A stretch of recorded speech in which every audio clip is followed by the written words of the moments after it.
চীনের নারীরা প্রথমবারের মতো দেশটিতে তৈরি ওয়াইন বা মদকে বিখ্যাত করে তুলেছেন। এক্ষেত্রে চীনের উত্তর মধ্যাঞ্চলে স্বশাসিত অঞ্চল নিংজিয়াতে অবস্থিত মদ বিক্রির পরিচিত স্থান হেলেন কিং জোয়া ওয়াইনারির বিখ্যাত ওয়াইন বিক্রেতা ঝাং জি অগ্রপ্রতীক। তবে তিনি ব্যতিক্রম কেউ নন।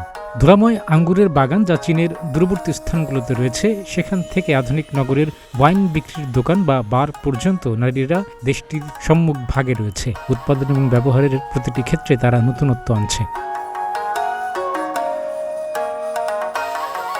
হেলেন কিং জোয়া 2011 সালে ওয়াইন বিক্রির শিল্পের জন্য বড় ধাক্কাটি দিতে সমর্থ হয় যখন প্রথমবারের মতো প্রতিষ্ঠানটি চাইনিজ ওয়াইন তৈরি করে। এক দশক পরে ঝাং এখন চীনের অনেক নারীর মধ্যে একজন, যিনি আন্তর্জাতিকভাবে তার বিক্রয় কেন্দ্র এবং সেখানে বিশ্বমানের বোতলের জন্য বিখ্যাত। নতুন এই সেক্টরটির এখন পরিসর বাড়ছে। চীনের ওয়াইন বিশেষজ্ঞ পংগি ওয়াকার বলেছেন, দেশটিতে এই সেক্টরটি এখন অনেকটাই নারীদের নিয়ন্ত্রণে। এ নিয়ে এখনও কোনো পরিসংখ্যান হয়তো হয়নি, তবে যখনই চীনের ওয়াইন প্রস্তুতকারক স্থানগুলোর কথা ভাবা হয় তখনই সেখানে নারীদের নিয়ন্ত্রণ দেখা যায়।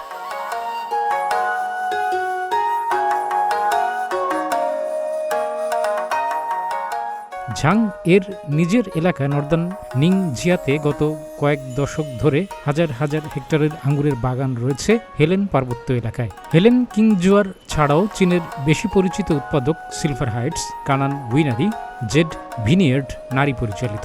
জাং জানিয়েছেন, বর্তমানে সারা বিশ্বে অনেক নারী ওয়াইন প্রস্তুতকারক দেখা যাচ্ছে, তবে নিংজিয়াতে এটা বেশি আগ্রহের কারণ নারী মালিক, ওয়াইন প্রস্তুতকারক, নারী বিপণন কর্মী এবং নারী অভ্যর্থনাকারী সম্ভবত মোট শ্রম শক্তির 60%। তাই এই অনুপাতটা বেশ বড়। চীনের প্রতিষ্ঠানের নতুন প্রজন্ম নারীদের এক্ষেত্রে এগিয়ে আসতে সাহায্য করেছে অন্যান্য প্রতিষ্ঠিত ওয়াইন প্রস্তুতকারক দেশের তুলনায়।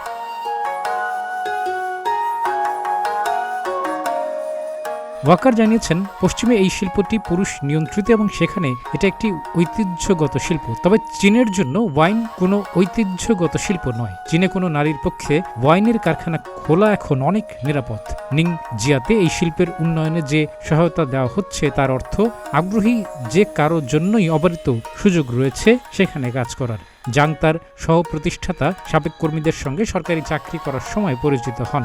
যখন জাং তার আঙ্গুর বাগান করার প্রস্তাব পান তখন তার বয়স ছিল মাত্র 20 বছর। চাকরি থেকে অবসরকালীন চিন্তাভাবনা থেকে তারা আঙ্গুর থেকে ওয়াইন প্রস্তুতকারী হওয়ার চিন্তাভাবনা শুরু করে। মাঝখানে পড়ালেখার জন্য সে বিদেশে যায়। জাংয়ের মতো অনেকেই এই একই কাজ করেছেন। পরে পড়ালেখা শেষ করে তারা যখন চীনে ফিরে আসেন তখন চীনে ওয়াইন শিল্প বেশ সাফল্য পেয়েছে। সিলভার হাইটসের ইম্মা গাও চীনা প্রথম দিককার নারীদের একজন, যিনি ওয়াইন শাস্ত্রে ওনোলজিতে ডিগ্রিও নিয়েছেন।